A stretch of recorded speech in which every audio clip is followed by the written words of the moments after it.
ജീവ സന്ദേശത്തിലേക്ക് എല്ലാ മാന്യ ശ്രോതാക്കൾക്കും ഒരിക്കൽ കൂടി ഹൃദയപൂർവ്വം സ്വാഗതം.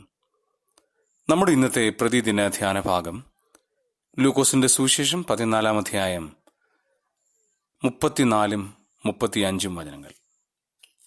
ഉപ്പ് നല്ലത് തന്നെ.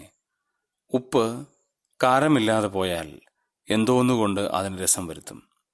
പിന്നെ നിലത്തിനും വളത്തിനും കൊള്ളുന്നതല്ല, അതിനെ പുറത്തു കളയും. കേൾക്കുവാൻ ചെവിയുള്ളവൻ കേൾക്കട്ടെ. കർത്താവായ യേശുക്രിസ്തുവിന്റെ പഠിപ്പിക്കലിന്റെ വ്യത്യസ്തമായിരിക്കുന്ന മറ്റൊരു മുഖമാണ് ലൂക്കോസിന്റെ സുവിശേഷം 14-ാം അധ്യായം. കർത്താവ് പറഞ്ഞ് അവസാനിപ്പിക്കുന്നത് നമ്മുടെ ജീവിതത്തിൽ നാം കാര്യങ്ങളെ അപഗ്രഥിക്കുകയും പ്ലാൻ ചെയ്തിട്ട് ചെയ്യണം എന്നൊക്കെയും കർത്താവ് അവിടെ പറയുന്നതാണ്. എന്നിട്ട് അവസാനം ഉപ്പ് നല്ലതാണ് എന്നുള്ള കാര്യത്തെക്കുറിച്ചാണ് പറഞ്ഞിരിക്കുന്നത്. പണ്ടൊരാൾ വായിച്ചത് ഇങ്ങനെയാണ്: ഉപ്പ് നല്ലത് തന്നെ, ഉപ്പുകാരനില്ലാതെ പോയാൽ എന്തോന്നുകൊണ്ട് രസം വരുത്തും. അങ്ങനെയല്ല ആ വാക്യം. ഉപ്പ് കാരമില്ലാതെ പോയാൽ. ഇത് നമ്മുടെയൊക്കെ ജീവിതത്തെ കുറിക്കുന്ന കാര്യമാണ്. കർത്താവായ യേശുക്രിസ്തു മത്തായി സുവിശേഷം 5-ാം അധ്യായം 13-ാമത്തെ വചനത്തിൽ ഇപ്രകാരം പറഞ്ഞിട്ടുണ്ട്: നിങ്ങൾ ഭൂമിയുടെ ഉപ്പാണ്. അപ്പോൾ ഈ ലോകത്തിലുള്ള എല്ലാ ദൈവ പൈതങ്ങളും ഉപ്പ് എന്നുള്ള നിലയിൽ ദൈവം പരിചയപ്പെടുത്തുകയാണ്. അങ്ങനെയാണെങ്കിൽ ഉപ്പിന് ഒരുപാട് ഗുണങ്ങളുണ്ട്. നമുക്കറിയാം ആ ഗുണങ്ങളൊക്കെയും. ഉപ്പ് സംരക്ഷിക്കുന്നതായി കാണാൻ കഴിയും. മീൻ മേടിച്ചുകൊണ്ട് വരുമ്പോൾ അത് കേടാകാതിരിക്കുവാൻ ഉപ്പിട്ട് വെക്കുന്ന ഒരു സംഭവം നമുക്ക് കാണാം. അപ്പോൾ അത് സംരക്ഷിക്കുകയാണ്. നമ്മൾ ഈ ഭൂമിയുടെ ഉപ്പാണ് എന്ന് പറയുമ്പോൾ നമ്മളാണ് ഈ ഭൂമിയെ സംരക്ഷിക്കുന്നത്. നാം എപ്പോൾ ഈ ഭൂമിയിൽ നിന്ന് മാറ്റപ്പെടുമോ അപ്പോൾ ഈ ഭൂമി അതിൻ്റെ പ്രതാപകാലത്തിൽ നിന്ന് മാറി ദൈവക്രോധാഗ്നിക്ക് ഇരയായി തീരും എന്നുള്ളതിന് യാതൊരു സംശയവുമില്ല. നമ്മൾ ഈ ഭൂമിയിൽ ഉപ്പായി സംരക്ഷിക്കപ്പെടുന്നത് കൊണ്ടാണ് ഈ ഭൂമി ഇങ്ങനെ നിലനിൽക്കുന്നത് എന്നുള്ളത് എത്ര സന്തോഷമുള്ള കാര്യമാണ്. 2, ഉപ്പ് രുചി വരുത്തുന്ന കാര്യമാണ്. ഇയ്യോബിന്റെ പുസ്തകം 6-ാം അധ്യായം 6-ാമത്തെ വചനത്തിൽ നമുക്ക് അത് കാണാനായിട്ട് കഴിയും. നാം മറ്റുള്ളവർക്ക് രുചി വരുത്തണം. മറ്റുള്ളവർക്ക് പ്രകാശം കൊടുക്കുന്ന, മറ്റുള്ളവർക്ക് സ്വാതന്ത്ര്യം കൊടുക്കുന്ന, മറ്റുള്ളവർക്ക് രുചി വരുത്തുന്ന ആളുകളായി നാം തീരണം എന്നുള്ളത് ദൈവം നമ്മിൽ നിന്ന് പ്രതീക്ഷിക്കുന്ന ഒരു കാര്യമാണ്. മാത്രമല്ല ഈ ഉപ്പ് ശുദ്ധീകരിക്കുന്ന ഒരു കാര്യമാണ്. 1 രാജാക്കന്മാർ 2-ാം അധ്യായം 21-ാം വചനത്തിൽ അവിടെയുള്ള ചരിത്ര സംഭവം നമുക്കറിയാം. അത് ശുദ്ധി വരുത്തുന്ന ഒരു കാര്യമാണ് എന്നുള്ളത് നമുക്കവിടെ കാണാൻ കഴിയും.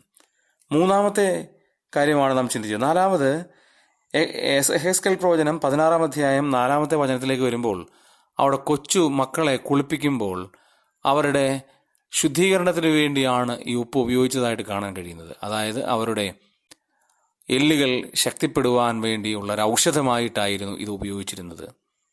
മറ്റുള്ളവർക്ക് ഉത്തേജനം വരുത്തുന്ന ഔഷധം എന്നുള്ള നിലയിൽ ഈ ഉപ്പിനെ കാണാൻ കഴിയും. മാത്രമല്ല മർക്കോസിന്റെ സുവിശേഷം 9-ാം അധ്യായം അതിൻ്റെ 50-ാമത്തെ വചനത്തിൽ ഏറ്റവും രസകരമായിരിക്കുന്ന ഒരു കാര്യം പറഞ്ഞിട്ടുണ്ട്. നമ്മൾ ഈ ഭൂമിയുടെ ഉപ്പാണ് എന്ന് കർത്താവ് പറഞ്ഞിട്ട് അവിടെ ആ ഉപ്പിനെക്കുറിച്ചുള്ള ചില വിശദീകരണങ്ങൾ ദൈവത്തിന്റെ ആത്മാവ് രേഖപ്പെടുത്തിയിരിക്കുന്നത് നമുക്ക് കാണാൻ കഴിയും. അവിടെ ഇങ്ങനെയാണ് പറഞ്ഞിരിക്കുന്നത്: ഉപ്പ് നല്ലത് തന്നെ. ഉപ്പ് കാരമില്ലാതെ പോയാലോ എന്തോന്നിനാൽ രസം വരുത്തും. നിങ്ങൾ തന്നെ ഉപ്പുള്ളവരും അന്യോന്യം സമാധാനമുള്ളവരും ആയിരിപ്പിൻ. നമ്മളെക്കുറിച്ച് ദൈവം ആഗ്രഹിക്കുന്നത് നാം രുചി വരുത്തുന്നവരും അതേപോലെ തന്നെ സമാധാനമുള്ളവരുമായിരിക്കണം. മറ്റുള്ളവർക്ക് സാന്ത്വനമായി, മറ്റുള്ളവർക്ക് ആശ്വാസമായിരിക്കേണ്ടവരാണ് ഞാനും നിങ്ങളും എന്നുള്ള കാര്യം കർത്താവ് ഇവിടെ ഓർപ്പിക്കുകയാണ്. ഇത്രയും കാര്യങ്ങൾ നമ്മൾ ഉപ്പിനെക്കുറിച്ച് പറഞ്ഞെങ്കിലും ദൈവത്തിന്റെ ആത്മാവ് എൻ്റെ ഹൃദയത്തിൽ നൽകിയ ഏറ്റവും സുപ്രധാനമായിരിക്കുന്നൊരു ചിന്ത അതിൽ നിന്ന് വളരെ വ്യത്യസ്തമാണ്. നമ്മുടെ സഹോദരിമാരും അമ്മമാരും ഒക്കെയും ആഹാരം പാചകം ചെയ്യാറുണ്ട്.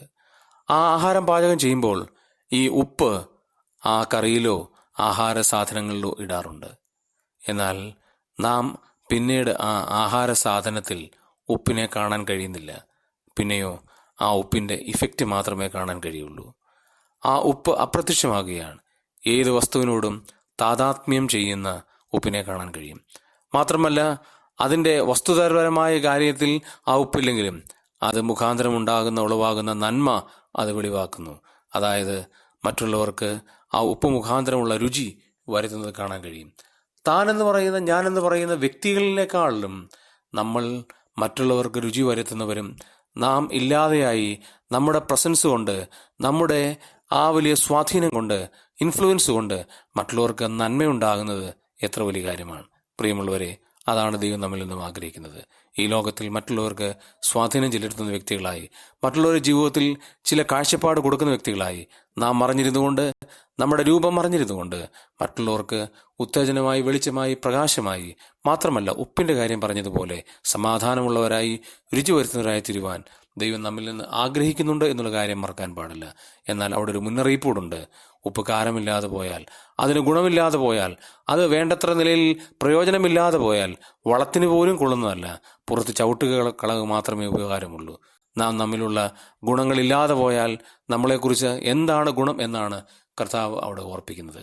നമ്മിലുള്ള ഗുണങ്ങൾ മറ്റുള്ളവർക്ക് പ്രയോജനപ്പെടുവാൻ, മറ്റുള്ളവർക്ക് ആശ്വാസമായി തരുവാൻ, സന്തോഷമായി തരുവാൻ ദൈവത്തിൻ്റെ ആത്മാവ് നാം മുഖാന്തരം ഇടയാക്കട്ടെ.